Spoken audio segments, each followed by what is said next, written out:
Hi everybody, thanks for joining me for this tutorial. I am using the Diamond Effects Bright Rainbow and I'm just starting in the center of my forehead with a little bit of a flatter stroke in between the eyes, and then I'm pulling it around into a mask shape. You can do this in one stroke. I'm being a little bit more careful than I would normally be on the job because I'm doing it on myself. So the beauty of this monster mask is that it does not have to be perfect. It does not have to be even on both sides.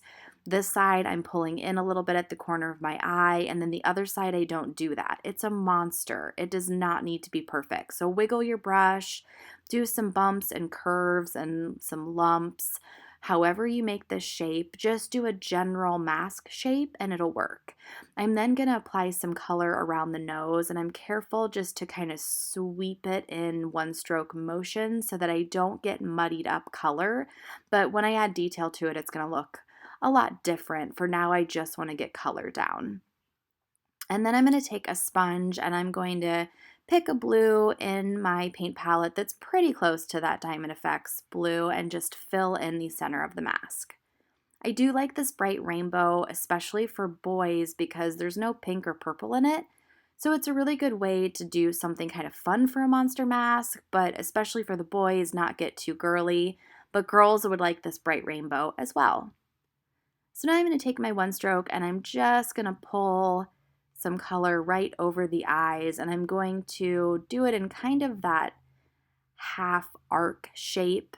And this is going to help us make kind of the creepy, angry monster eyes later, but I want there to be some depth and some color underneath that rather than just a black, scary eyebrow.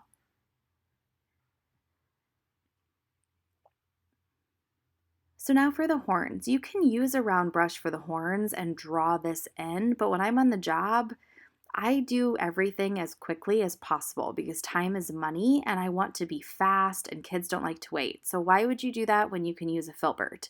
If you place that filbert down, you have that rounded horn at the bottom without even trying. So if you struggle with this, or if you want an easier way to do this on the job, see how easy that was? You place the filbert down, it creates the round bottom, and then you just pull up and twist to create the horns. It's brilliant.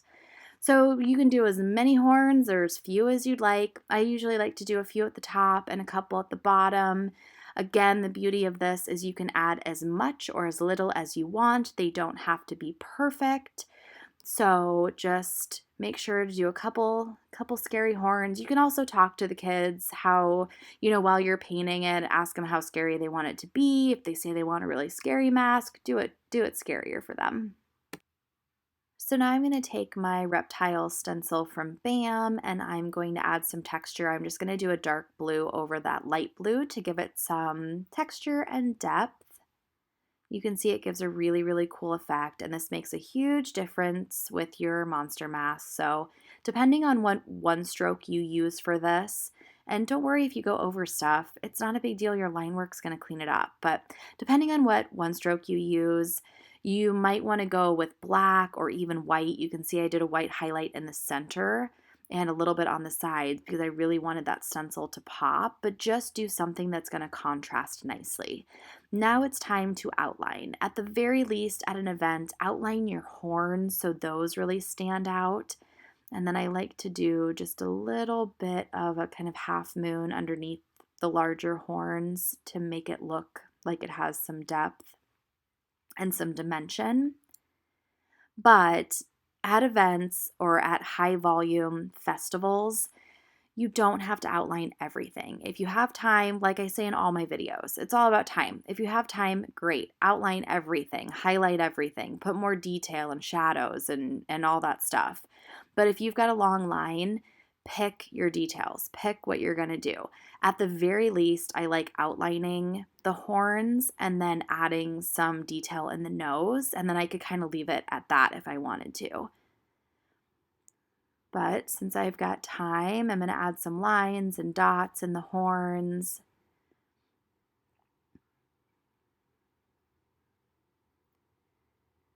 And then since I have even more time, which I do love this element, I think it makes it look so cool, I'm just taking some watery black And then if you get it too deep, you can kind of just pat right over it. I'm showing you about the consistency I want is like really runny ink. And it creates this really cool shadow effect that really makes a huge difference, especially for things like horns. So if you have time to add this element, great, add it. It's well worth it. So I'm going to do that at the top, and then you can see I just kind of pat it out. And almost I'm removing most of that paint with my finger, and it really helps to emphasize the shadowy look, that kind of barely there shadow. So now the beautiful part about lining this is you don't have to be that careful because this is a creepy monster. And what creepy monster has perfect lined, you know, design? Nobody. So push on your brush, pull back up, wiggle. You can add some kind of frown, age lines. I like to do just kind of the same thing I would do like on a dragon nose a lot of times. Just do some kind of emphasized triangles, and then you can kind of dry brush up on the tip of your nose too. Going to emphasize those marks that we made for the eyebrow and just end it in a bit of a curve at the front part of my eye. So I have a little bit of an angry eyebrow. You can definitely make these a little thicker or more emphasized depending on how angry or scary you want your monster to look. Even though this is a creepy monster, I still think it's kind of cute. So I don't know, maybe that's just me, but maybe it's the bright rainbow. I think it's kind of cute. So then, of course, as always, throw some highlights on, and I'm just adding a few more dots for texture, and that's the mask. This is what I do 90% of the time at events. It's just a simple monster mask. I do it in blue and green a lot. Now, if I wanted to do a full face, I would have just pulled that one stroke down and around my mouth like I'm doing now. This, I think, the best way to describe the shape, it's kind of like a Joker mouth. You know, if you were to be painting on the Joker, that's the shape that I do here. Now you can extend this out even further, like towards the ear, but I do like the separation between the top of the mask and the bottom. So that's just me, but I like the effect rather than doing the full face. So I'm doing the same technique as I did at the top. I'm doing the rainbow, and then I went ahead and I sponged in the blue, and I'm just cleaning it up a little bit so that I have a nice smooth transition. So now I'm going to start on the teeth, and I always say that when you're doing teeth, think of them as corn kernels. It helps me envision the shape. I love to use a filbert because, as you can see, I press it down for the round bottom, and then I just twist and pull up, and I have an easy shape. When I am at a busy event, I can throw teeth on super fast.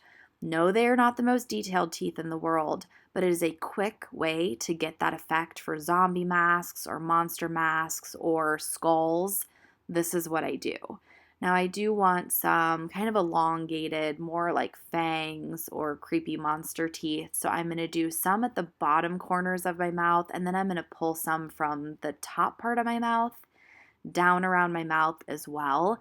Now, here you can also do really gnarly teeth. So you can make them different shapes, you can make them uneven, you can make it look like your monster has really bad dental care. So again, it does not have to be perfect. I am changing my mind here, and I'm connecting kind of that bottom tooth up to the top one so that it looks like one big seamless tooth going up. So I like that better. It's a little bit creepier. And now, even though I have some teeth running together, I'm just going to fix it with my line work. And I'm being really kind of loose with my line work as well. I just want to line it enough to emphasize where my teeth shape really is. I'm flicking some quick lines and dots, and then I'm done and I'm moving on. Now at this bottom part, you can see I kind of pulled a little bit of that kind of creepy broken line out just because I don't want the jawline to be floating too much. And then I emphasized it at the top as well, just to make sure everything's flowing and consistent, but that's not a necessary step at all. I'm going to go ahead and add just a tiny bit of shadow at the bottom as well, like I did for the horns at the top. And you can see I added my stencil to the bottom part of my chin as well. And then I'm just going to go back in and do a few more highlights, especially the ones that got covered up.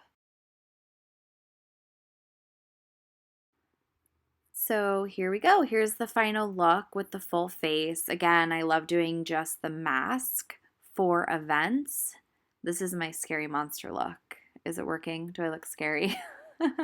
I tried.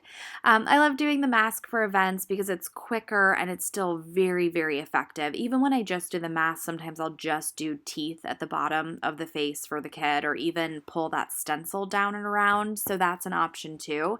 But I think the full face option is great for those private events. I hope you guys like this. Please let me know if you have any questions. Like, subscribe, and don't forget to ring that bell for notifications. And I will see you in my next video. Thanks for watching.